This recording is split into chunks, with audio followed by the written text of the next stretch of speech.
10 em Belo Horizonte, 6h10 da tarde em Dubai, onde está a nossa repórter Edilene Lopes, que acompanha os mineiros em evento mundial para atração de investimentos para o nosso estado. Ela conversa agora ao vivo com o governador de Minas Gerais, Romeu Zema.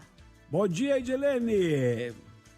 Bom dia, Eduardo Costa. Bom dia, Fernanda Viegas. Bom dia. Nós falamos de Dubai, nos Emirados Árabes. Estamos cobrindo a Expo Dubai. Viemos da COP26, acompanhando a comitiva de Minas Gerais. O governador Romeu Zema esteve nas 2 etapas da viagem e está aqui em Dubai também, na tentativa de atrair investimentos para Minas Gerais, para impulsionar a economia do estado.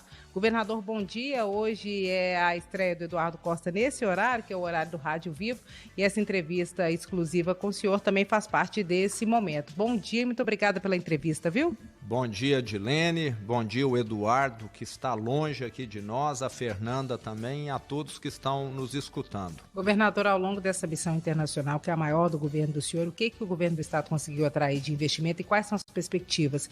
Eu sei que são negócios estratégicos, que claramente antes das reuniões não é possível falar, mas eu queria que o senhor falasse pelo menos dos setores que podem ter investimentos atraídos para Minas. Sim, Edilene, nós queremos atrair tudo que é bom para Minas Gerais. De concreto, nessa viagem, nós assinamos com a Anglo-América, em Londres, um investimento de 4,4 bilhões de reais, onde ela vai estar aumentando a produção atual dela em cerca de 30%, o que é bastante representativo. Isso significa mais emprego, mais impostos, mais desenvolvimento para o estado. E estamos deixando vários empresários, fundos cientes de que Minas Gerais hoje é o melhor estado para se investir no Brasil. Governador, o projeto de adesão à recuperação fiscal proposta pelo governo federal está parada na Assembleia Legislativa e uma das exigências para a adesão à recuperação fiscal é a privatização de empresas estatais. Aqui, nos Emirados Árabes, os combustíveis são um forte dessa região. Existe alguma perspectiva de ter algum investidor que queira, por exemplo, comprar a Gasmig? Ela pode ser a primeira estatal a ser privatizada? Pode ser feito um negócio aqui com os Emirados Árabes? O que tem a ver uma coisa com a outra e qual que é a expectativa do senhor para a aprovação desse projeto na casa? Sim. Nós temos de lembrar que o regime de recuperação fiscal, ele é muito importante para o ouvinte que está nos escutando. O regime de recuperação fiscal é que vai permitir ao estado de Minas pagar os 30 bilhões de reais que ele deve já vencidos ao governo federal, que só não estão sendo cobrados porque o estado tem liminares. E essas liminares, o Supremo já deixou muito claro, vão cair. Então o estado vai ficar inadimplente e o governo federal, o Supremo, podem confiscar esses recursos das contas do estado. E nós temos de aderir a esse regime de recuperação fiscal, que é semelhante a uma recuperação judicial no setor privado, porque aderindo a ele nós teremos 30 anos de prazo para pagarmos esses 30 bilhões de reais, em condições vantajosas, tem de ficar muito claro. E isso faz com que o estado possa assumir esse compromisso. Vamos lembrar que há mais de 5 anos o estado não paga a sua dívida com a União.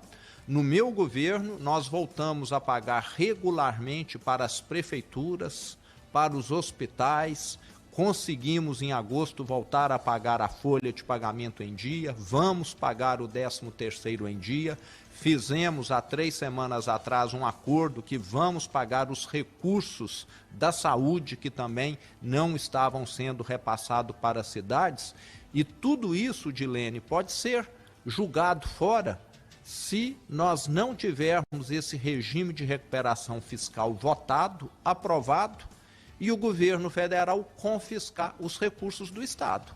Então, todo o trabalho que nós fizemos nesses 3 anos de governo, arrumar a casa, equilibrar as contas e colocar o trem em cima dos trilhos, está sujeito a dar para trás, caso nós não tenhamos essa previsibilidade daquilo que o estado quer pagar. Então a recuperação fiscal pode possibilitar a recomposição salarial, ou enquanto ela estiver vigente por algum período não pode haver recomposição salarial, só para ficar claro para o servidor? Nós já assumimos, lembrando que o regime de recuperação fiscal permite a recomposição salarial.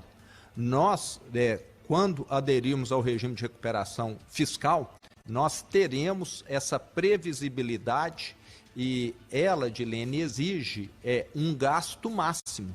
E como nós vamos ter mais tempo para poder pagar, nós vamos ficar abaixo desse teto. Então, será, assim, permitido essa recomposição. A não adesão ao regime é que vai gerar a situação contrária.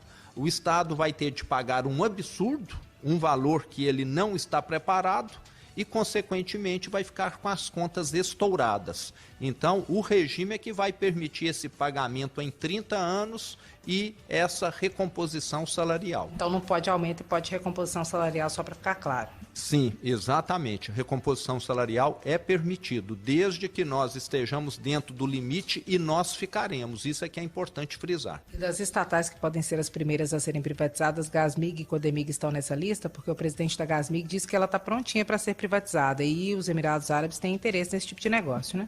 Exatamente. São as duas empresas prioritárias para privatizar. E lembrando, Edilene, que a Gasmig tem um potencial gigantesco.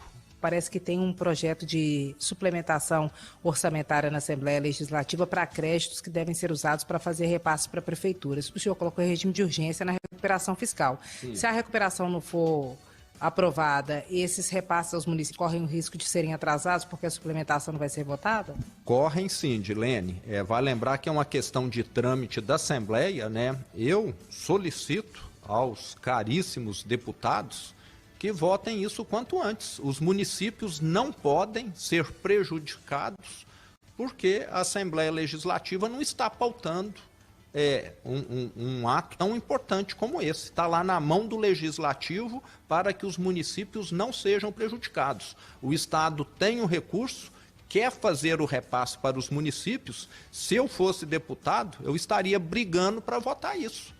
Isso não custa nada, isso só custa boa vontade. E nós precisamos de boa vontade. O nosso governo, Edilene, eu posso dizer, eu estou à frente do governo de Minas há 3 anos como um voluntário e nós temos condição de fazer melhor. Eu tenho visto na classe política, infelizmente, a qual eu pertenço agora, muita gente torcendo para dar errado, mesmo que o povo pague a conta. Eu acho isso um absurdo.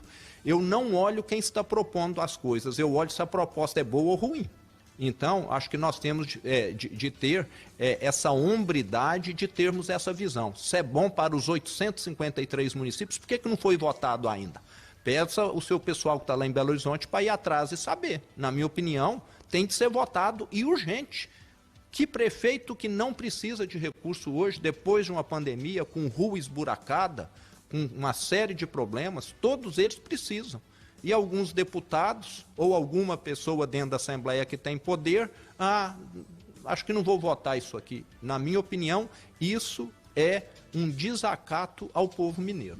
Aí, Eduardo, o governador Romeu Zema já jogou a bola para você. Ele que está super bem cotado aqui em Dubai, foi citado pelo presidente da República, Jair Bolsonaro, em menos de 24 horas, 3 vezes. Foi bastante elogiado nos eventos públicos aqui. Agora o governador Romeu Zema está aguardando sua pergunta aí de Belo Horizonte. Pode falar porque ele está na escuta, viu? Vai já. Pega a sua água para ele enquanto a gente faz o intervalo. Um beijo aí. Oi, governador. Que bom falar com o senhor. É um prazer. O governo do estado confirma mexer no traçado ali do Rodoanel para atender principalmente Betim, Contagem. Como é que está a conversa com as prefeituras, governador? Bom, Fernanda e Eduardo, eu quero salientar que o Rodoanel vai ser uma das obras mais importantes do estado das últimas décadas. Nós, na proposta, utilizamos um traçado que já havia sido definido anteriormente, mas estamos abertos a proposições, a sugestões. Não consideramos que esse traçado esteja fechado, que é o único, mas nós precisamos adequar essa obra ao valor que nós estaremos recebendo pelo acordo da tragédia de Brumadinho. Não podemos estar fazendo um traçado novo que aumente em muitos quilômetros essa obra, porque ela é uma obra cara e que precisa também ser executada com uma certa urgência. Que existe, eu posso te adiantar que ele tem uma vantagem muito grande, porque ele, de longe, é o menos agressivo às áreas de preservação ambiental. Outras sugestões que eu me recordo de ter visto acabam fazendo com que essas áreas de preservação sejam mais atingidas do que o proposto. Agora é algo que pessoas da área técnica precisam analisar, pessoas que entendem de transporte urbano, que entendem de vias, porque o que nós queremos fazer é aquilo que vai ser melhor para o Estado, independentemente de quem estiver apresentando a sugestão, a proposta. Então não há nada definido e nós queremos aquilo que é melhor para a região metropolitana, que venha a desafogar o trânsito e criar uma vida melhor para todos os 5, 6 milhões de habitantes da região metropolitana. Governador, então é o seguinte, pela sua fala, o que o senhor está prometendo é que os técnicos do Estado vão ouvir exaustivamente Betinho e Contagem, porque a queixa é de que o projeto corta as cidades, e o que vai aumentar, inclusive, muita desapropriação, desestruturado do ponto de vista urbano. Como o governo já fez com os ambientalistas, de escutá-los e mexer no traçado da Rola Moça, o senhor vai pedir que eles cuidem de conversar muito com Vitório Medioli e Marília Campos? Sim, Eduardo. Eu tenho uma ótima relação com o prefeito Medioli, com a prefeita Marília, e nós queremos escutá-los. Nós não queremos, eu tenho de deixar muito claro aqui, Eduardo e Fernanda, fazer uma obra que venha a piorar a situação de Betim e Contagem. Nós queremos é somar. Ô, governador, o seu secretário da Saúde nos deu a boa notícia. Os hospitais da cidade, os mais importantes, já estão sendo reformados com o acordo da Vale. Há garantias efetivas de que o senhor vai concluir os 5 hospitais regionais em Minas Gerais, governador? Eduardo, com toda certeza. Estamos tendo algum atraso no início dessas obras, devido a vários motivos. Tivemos, você sabe muito bem, licitações, e essas licitações foram questionadas judicialmente por empresas que perderam, algumas que ganharam, alegaram que as obras estavam com mais danos do que aquilo que havia sido previsto inicialmente, que teve invasão, que houve depredação. Tudo isso tem contribuído para que haja um atraso no início das obras, mas eu quero aqui assegurar que nós temos os recursos para concluirmos esses hospitais regionais que são tão sonhados pelas regiões de Minas Gerais. Governador, Acordo de Mariana e Vale, de repente nós vamos ter mais um dinheiro bom para o desenvolvimento do Estado? Eduardo, nós estamos já há meses trabalhando, desde que nós firmamos o acordo da tragédia de Brumadinho, em fevereiro desse ano, 2 anos após a tragédia. A Advocacia Geral do Estado, o Ministério Público do Estado, o Dr. Jarbas, tem trabalhado juntamente com o Estado do Espírito Santo, e eu mesmo já me encontrei com o governador Casagrande diversas vezes para estarmos tratando dessa questão que é importantíssima para Minas e para o Espírito Santo. E eu tive o prazer de encontrar essa semana com o ministro Juca do Meio Ambiente, e encontrei ontem com o presidente Bolsonaro, e com os dois eu deixei muito claro a importância da participação do governo federal nesse acordo. E é muito provável que em meados do ano que vem nós teremos concretizado o maior acordo da terra. Obrigado, viu, governador Zema, pela atenção. Obrigado, Edilene, 11h26.